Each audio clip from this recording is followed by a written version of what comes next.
Hey, welcome back to the show, Total Financial Solutions, Safer Money Hour. Thanks for staying with us as we continue with some of the financial tips. Look, I know some of this stuff is going to be difficult to hear. For a lot of us, it's almost like new information has to come into our lives.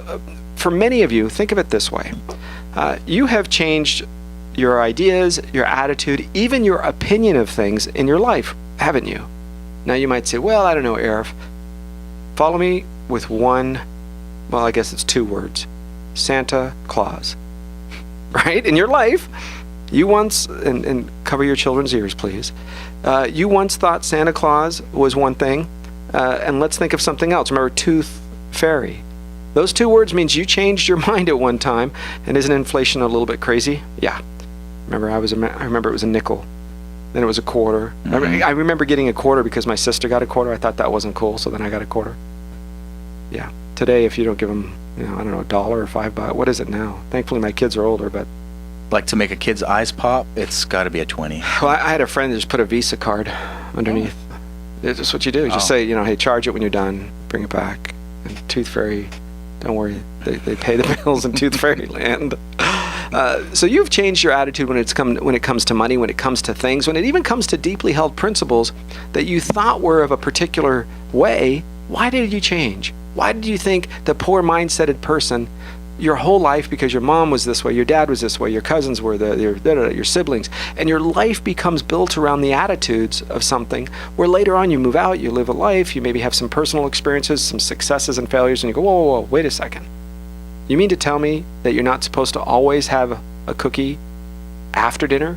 You mean you could actually eat it beforehand? I had a friend that was in the military, and he said he was sitting there, and he's across from somebody, and the guy at his Air Force training, boot camp, and the guy's eating, and he ate his cookie first. And at first he was like appalled. He thought, well, you can't do that. No joke. He said, you can't do that. You have to eat the cookies after. And he said, well, why? I don't know. That's just the way we've always done it. And, he didn't figure out that was like a moment of change in his life. He didn't figure out he could change some of those deeply. Why? I don't know. Just because. Why? Well, I don't know. Just the way we've always done it. I don't know. Why do we always use a credit card for Christmas? I don't know. Why? I don't know. We just always do. You realize that your habits, look, if you've attended money school, you know what we've done. We have our 2-day money school class. We'll be having them again soon. Certainly go to hometownstation.com, click on Total Financial Solutions, send us an interest list. We're building that up, so we'll let you know when the next classes are. But focus on this for just a second. When we sit down and we say, when you think about something, when you think about it long enough, sometimes it's an instant, sometimes it's a month, sometimes if you're going to marry somebody, it might be 2 years, right? Well, I don't know if this is the right person or not. But if you think about something long enough for that decision, and then you do it, and when you do it long enough and often enough, it becomes a habit. And your habits build your character, whether you're a person with integrity or not, whether you're a positive outlook or you're negative, whether you live a life that is careless about your own safety and you do stupid things, right? Or whether you are a thoughtful person. Those are habits. And guess what? Your habits form your character, and your character is who you are. And that is important to understand, that if you go back to the beginning and you say, why have we always been broke? Why for 14 generations we've always lived check to check? Why is it I live in a family that are a bunch of victims? Everybody's mad about everybody, thinking that they're treating me because I'm tall, fat, skinny, black, white, poor, rich, gay, not, all that craziness. And you think, well, because those people are out to get me. How about if you just go in the mirror and you go, hey, man, maybe I should just be like a nice person. Maybe I should stop running around with a chip on my shoulder. And maybe people will hire me, and maybe they'll serve me at restaurants, and maybe I won't get cut off. I got an idea. Oh, this is a news flash. What if the police stop you and you actually do what they say? And you put your hands on the steering wheel. And you say, yes, sir, no, ma'am. Oh, wait. I remember, some of you know that I was a Los Angeles policeman for a while. 10 years, 7 months, and 3 days to be exact. And as a Los Angeles policeman, I remember we had a guy who made a complaint, said we stopped him because of his race. And we denied it, of course. Of course you would deny it. And when the sergeant came out and took a look, the whole car was tinted. There was no way in the world for us to know. And that's what we said. We said we didn't know who we pulled over. We just pulled over somebody who was driving like a clown. And we said, well, go to pull this guy over. Oh, the only reason you pulled me over. We're like, no, we didn't even know who was in the car. We didn't know if there was one person or 10 people. So you kind of have to focus, folks. Maybe, just tiny maybe the problem is you. I know in this narcissistic society of our, what do they call that generation, Jeff? You just missed it. I'm still in my 30s. I have no idea what you're talking about. Are you really? I am. Yeah. Disgusting. Not for long. You know those young kids these days, I wish they'd grow up. But there's something that's instilled in us, and I also grew up in a law enforcement type of scenario. My mom's a retired officer, and those are just things that you do. I mean, number one, I don't think I'm out disrespecting anybody, so that's the first part of it. But just to piggyback your comment about doing what you're told, I had a deep level of respect for authority and my elders anyway. And most of the times, if I ever encountered a police officer, they were older than me, so they won twice, Yeah. right? They had a badge and they're older, so yeah, they get the respect. But you're right. It goes back to the things that you do always do because you've just always done them that way. But our money is no different, is it? The things that we encounter, the things that we experience. We wonder why, after all of the effort, after all of the years of working, we still don't have more than $1,000 in our emergency account. Or what's an emergency account? Or why do we have so much credit card debt? Why don't I have any retirement savings? You have heard time and again the disrespect for money and the value of what it does with athletes and musicians. Sure. Where they've made tens of millions, if not hundreds, and they are broke. And you have heard me time and again tell you about clients and relationships and friends and people that we know of Total Financial Solutions that have sat down, who, if you remember, Jeff, a young guy had his girlfriend pregnant before they got married. They lived in their dad's house, and then they had a baby, and then they got married, and he was working construction. And he's like, you know what, I'm just getting tired of this. I have to figure this out. This is horrible. What a life. I'm going to live in my dad's house forever. And he was a construction guy. He was good at his hands, never finished college. I don't even think he went to college. And he thought, I got to figure out a way to do this. Put some money together, worked for 2 years, pretty much nonstop. And everybody goes, oh, Monday through Friday, 8 to 5, 40-hour work week. Really? Where's that say? Bible and the Constitution, the two things that I follow. You can follow whatever you want, but nowhere in there does it say Monday through Friday, Labor Day, Martin Luther King, and holiday and Christmas, and 2 weeks off of it. What? How about you just work until it gets done? Then you can take time off that nobody else gets to take off. And you build that up. And that's what he did after 2 years, and he bought a plot of land. And because he was in construction, he learned the system. Meanwhile, fast forward, it took almost 10 years. 8 properties, homes, free and clear. 1 he lives in, 7 rental properties. Wow. Oh, that poor guy. Does he have his bachelor's in what? No. He has his bachelor's in hard knocks and get up off your butt and stop feeling sorry for yourself. Sure. So I share that with you because I want you to know you can be a famous musician or actor or whatever and make millions. It's never about how much you make. It's about what you keep. And it's about the respect for the effort that it took for you to make it. Right? When people inherit money, why do they spend it all within 8 to 10 months? Why is it gone? Because they didn't earn it? Yeah, there was zero sacrifice for that money. Look, you and I have to work for our money. We have 3 lotto winners as clients. Those folks, one of them, it was the worst thing that ever happened to them. The other 2 did okay. But you have to realize that when you don't earn money, when you're not getting up and going to work for it, you don't feel the same about it. Right? When you find $20 on the floor or somebody gives you a gracious tip of $100, immediately what do most of us think? Ooh, I can spend, I can buy, I can... Right. How about you could save? How about you can invest? How about you can pay off a debt of something that you bought last month? Right? We don't think that way. And you can kind of equate that to the employer match, the profit sharing, the interest in your accounts. That's why some people still have that disregard. But if you think about this for a minute, just going back for a second, the money that your employer puts in your retirement plan as a match, that's money they didn't give you as an hourly wage in your left pocket. They put it in your right pocket. So you may not be able to spend it today, but you're going to spend it in the future. Why would you spend a future pay raise? And frivolously. That's a great point. And look, these guys, the employer is going to, just because it's a matter of economics, is going to not give you a pay raise so that they can put it there. Now, you might say it's an excuse or a cop-out. Hey, I don't care. As long as it goes from their pocket into your pocket, that's what I care about. That's right. And like Jeff said, left pocket or right, it's still yours. So these matching programs that exist, your job in life is to go through and accumulate them. And when you get to your mid-30s or your mid-40s, you're starting to think, maybe I have 2 or 3 of these. Statistically, Jeff, 7, quote, real jobs, right? All of us had probably little part-time jobs in high school or college, but 7 real jobs and 2 full careers is what an American will experience in their working years. That's amazing. Now, you've heard people talk about this career mindset of getting to work and creating wealth. And look, we just talked about it today. I'll bring it up because it's on my mind. One of the biggest lies I've heard is, Jeff, do what you love and the money will follow.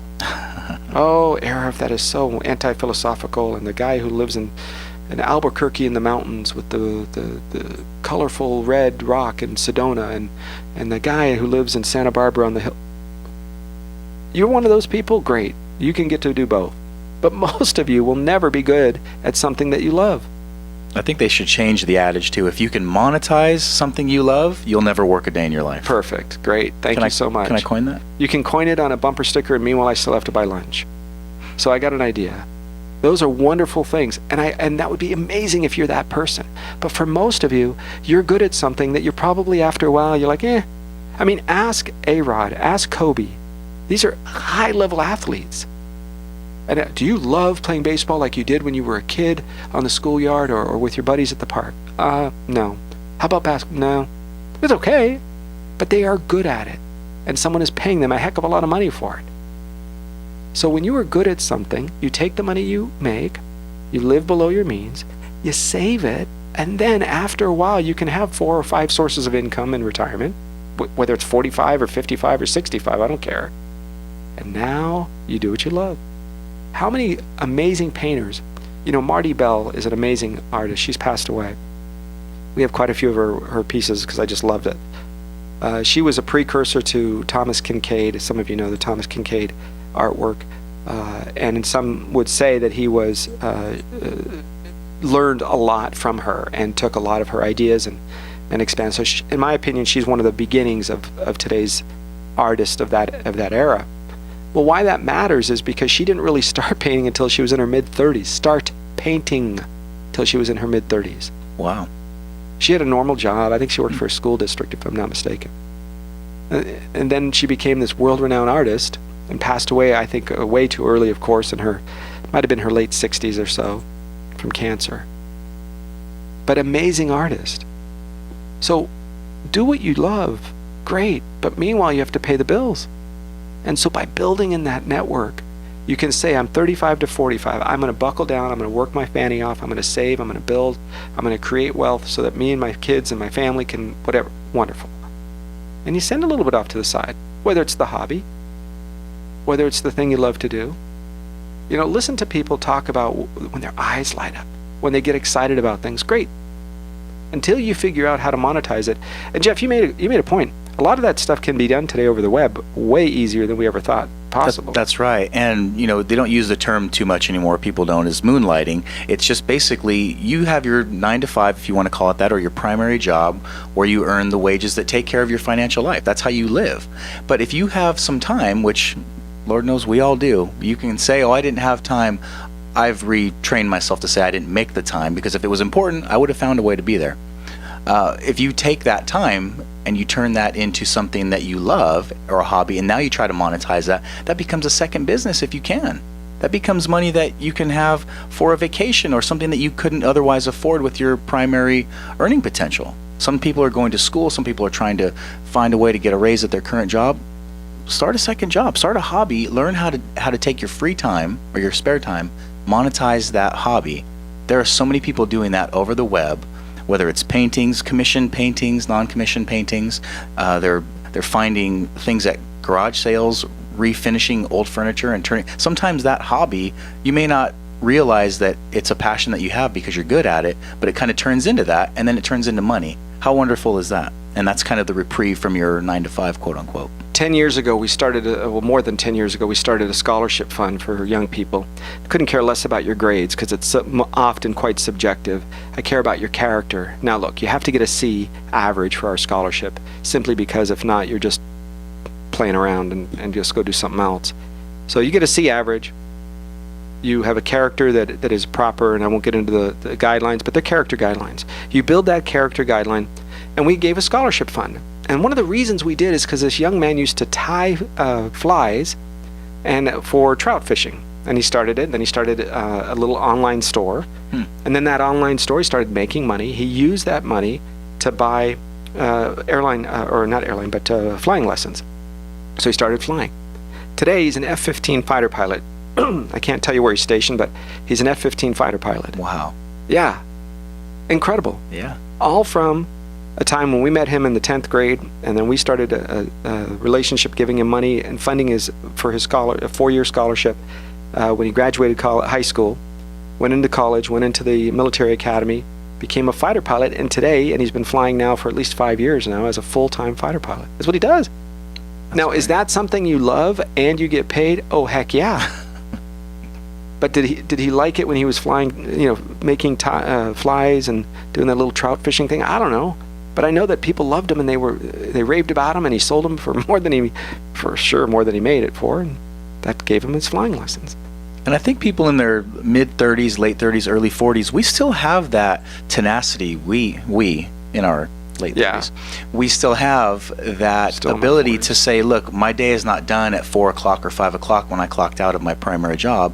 I remember back in the days when I worked at the airport, several different airports, and that was a great time in my life. I used to work from 6 in the morning till 2 in the afternoon. I felt like I had the entire day after that, and that's a wonderful thing. And some people do that, and they can turn that into another, well, it doesn't have to be a full-time job, but if it's the thing that you use, if this is now that free time that you use to find the next adventure, so that you can either replace that primary income with your hobby or something that you love, like being an F-15 pilot. I mean, that's not everybody's dream, but what a really cool job and what a great story. And finding opportunities like that, I mean, this is the time to do it, because when you're 60, look, 70, it's not really the time people start over or want to start something brand new, because you think you might, but I think right now is the time to do that if you're in that window of time. And part of this is when you're in the 35 to 45 range, you're going to have kid obligations. You're going to have your kids that right. Practice in baseball games and soccer and all the things that you're going to do. I understand. And those are priorities, of course. But then you have to live accordingly. People say, oh, I'm going to spend the next 10 years as my kids are growing. I'm not going to get the time back. I totally agree. That means you drive an older car. That means you never eat out. That means you're saving 10, 15% of your money. And you still can't, then you need a second job. I'm sorry, downsize your house, do something. Oh, but Arif, I want it all. Well, good. So did I. Thank you so much. And next. So what? Who cares what you want? What are you willing to do? You can sign your name and in a moment get into massive debt that can take years to pay off, or decades. So I'm okay if you say, Arif, I'm the guy that is going to be there every day when my kids come home from school. I had a life like that for quite some time. I'm going to be the dad that is the room dad at school. Wonderful. Did that. I'm going to be that. Wonderful. And when they get to 18 years old and they say, and Dad, what did you do for college? You say, well, listen, I was there for you. We didn't have any college money. So you need to work 3 jobs, go to community college, and take 7 years to get a 4-year degree. Tough luck. And you go to a state school. Well, my whole life I wanted to go to Notre Dame or USC or yeah, great, and it's tough luck. You're not going to get student loans, kid.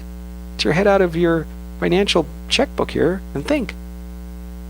Because part of it is there are trade-offs. The one thing that we cannot give you is more than 24 hours in a day. But did you know that Kobe Bryant had 24 hours in a day? So did the guy who just didn't make the NBA, right? There was somebody who just didn't make it. The last guy, sorry. And then you had Michael Jordan. And then, the last guy. They both had 24 hours in a day. What did they do with it? Certainly one is more talented than the other, but if you go to Michael Jordan's high school coach, he got cut. That means they said, you're not good enough. You don't have the talent. Surprise. Yeah, somebody's eating their words on that one. So follow me in this, because the core component of your life is going to be built around understanding that you have the power in your hands to do things. And stop following along the craziness. You know, everybody's got a political point of view, and everybody's got a racial point of view, and everybody's a racist if you disagree with me, and everybody's a bigot, and everybody's oh my gosh, really? And then everybody's running around defending themselves. No, I'm not. I had a friend once. No, I've got a cousin. No, I dated somebody once. How about if you just say, look, God decides your heart. That's not my job. If your actions, if you're a jerk, great. Then I'm not going to be your friend. But you're not a jerk, then your heart is not my problem. Can you imagine? Your job, believe it or not, it's my philosophy, is to judge people's behavior, not their soul. If you're a jerk, I have to judge your behavior and say, I don't want you around my children. If you're a jerk, I'm going to say, I'm not going to work with you, either employ you or have you as a client. My job is to judge your behavior. And I don't care what the race is. My gosh, it's 2 o'clock in the morning and you have 3 people in 3-piece suits with briefcases walking on one side of the street, and you have 3 thugs with hoodies and their pants around their ankles. Just about, I was going to say, their fanny. And hoodies. What side of the street are you going to be comfortable on? I don't care what race they are.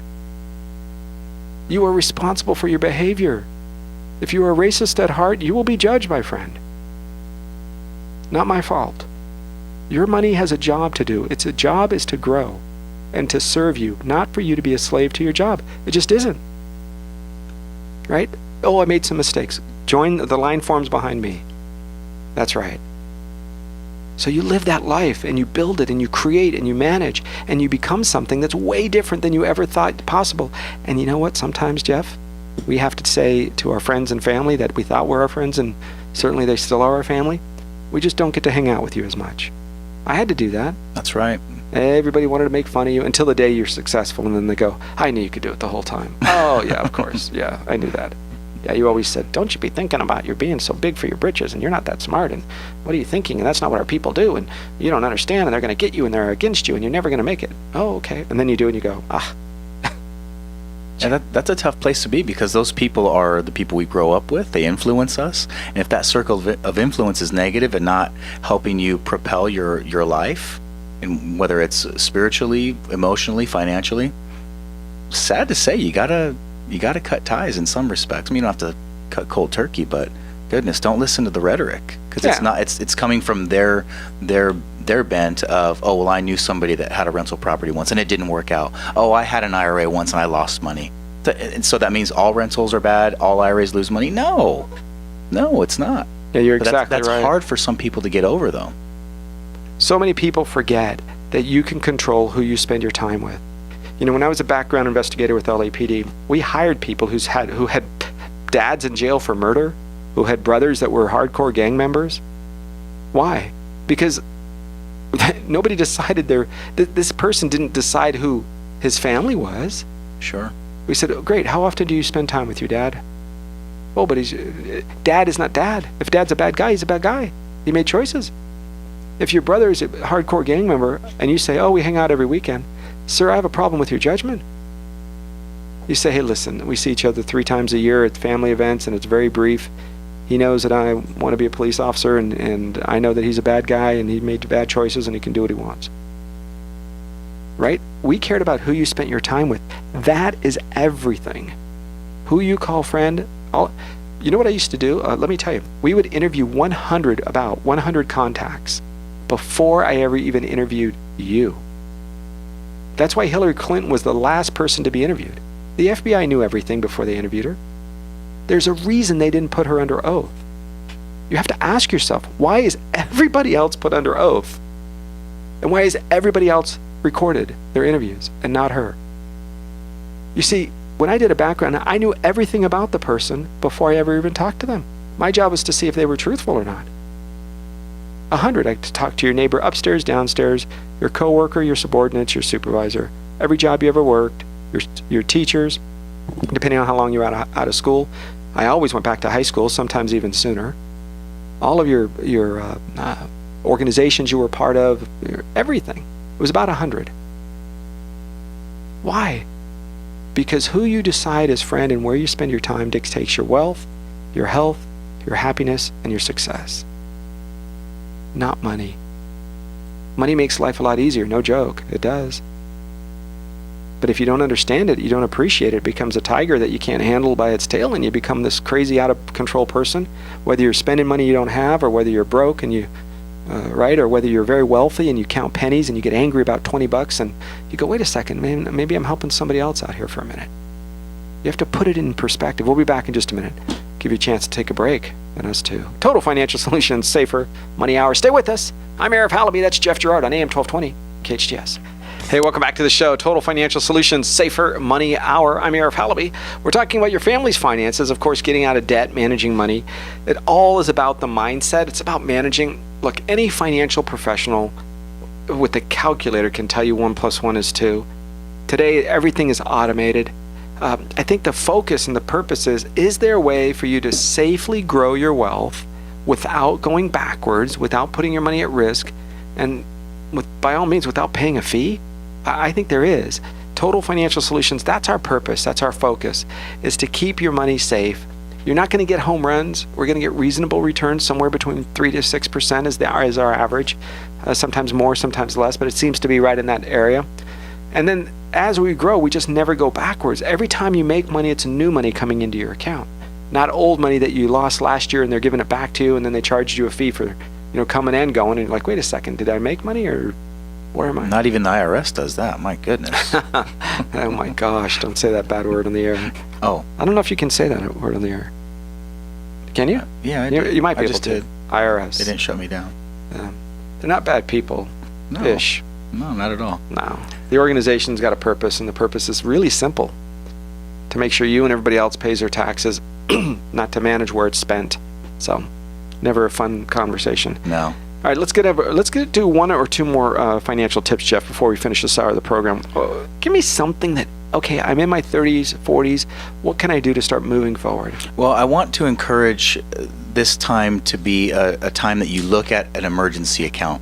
We've talked about a tire blowing out, great. You might be able to buy that on a credit card, or your refrigerator goes. But what if you have a medical emergency and you have a high deductible and it exceeds your credit card amounts or your access to borrow money?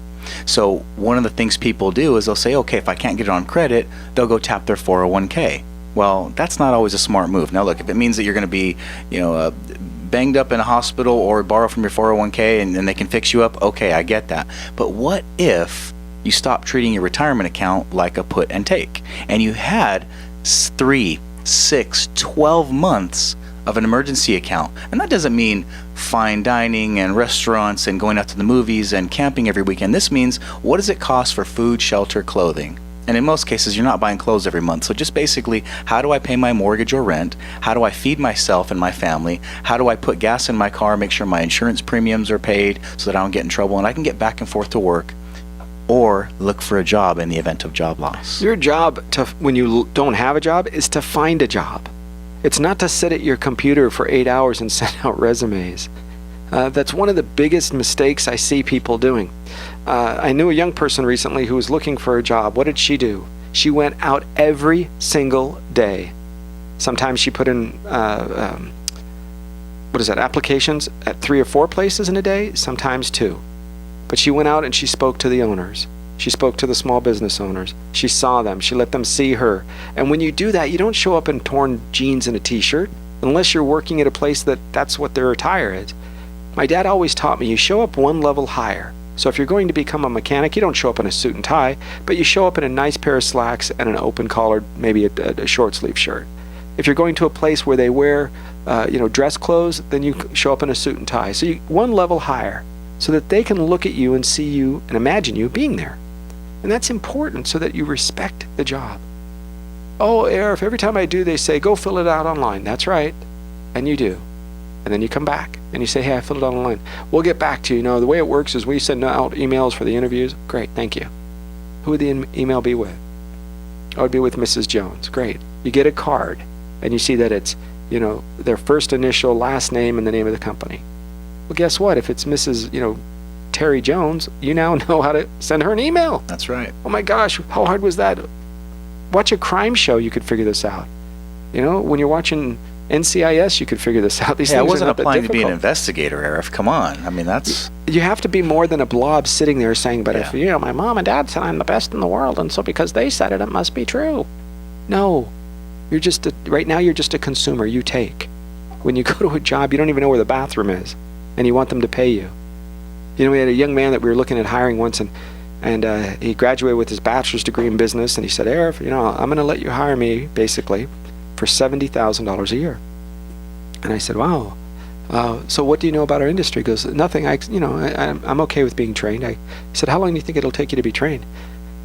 He said, I'll get my feet on the ground for sure within 3 months, but by 6 months I'll know everything. I said, fantastic. So when you went to college, did they pay you or did you pay them? He said, well, I paid them. I said, so I'm going to pay you $35,000 to learn, because half of 70, in 6 months, to learn my business and job, where the next minute you can go out to somebody else.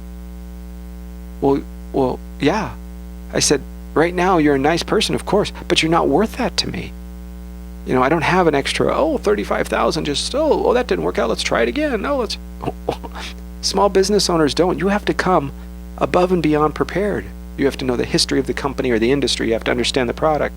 You have to understand sales.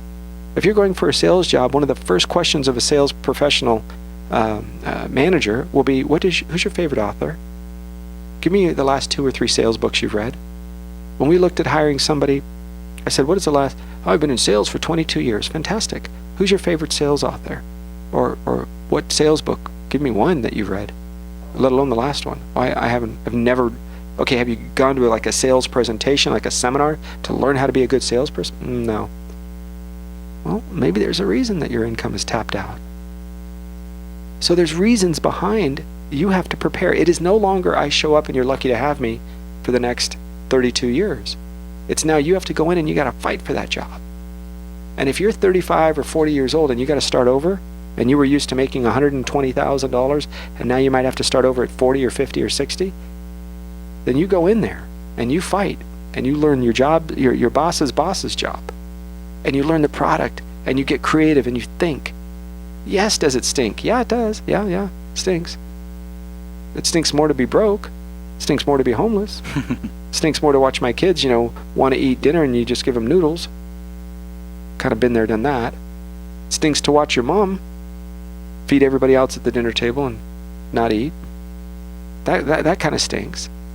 So you're telling me, Arif, that I got to sleep in my... Yeah. For 2.5 years, I slept in my truck. Why? Because I didn't have a house? Of course I did. But it was an hour each way to work. So I could actually sleep in a parking structure an hour or 2 before my next job, because otherwise I wouldn't have been able to do it, right? There's traffic and stuff. Piece of cake.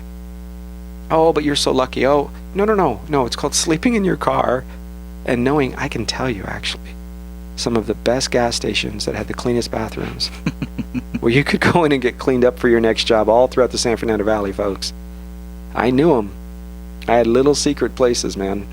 In fact, the coolest thing was recently I drove and I was taking my kids and I had my son with me and I said, hey, that parking structure up over there behind the thing, that's where I used to sleep. I'd back in. So the one side of my car was against a wall, so you had some safety there and you put up the shade and they just leave you alone. You just go to sleep for 2 hours.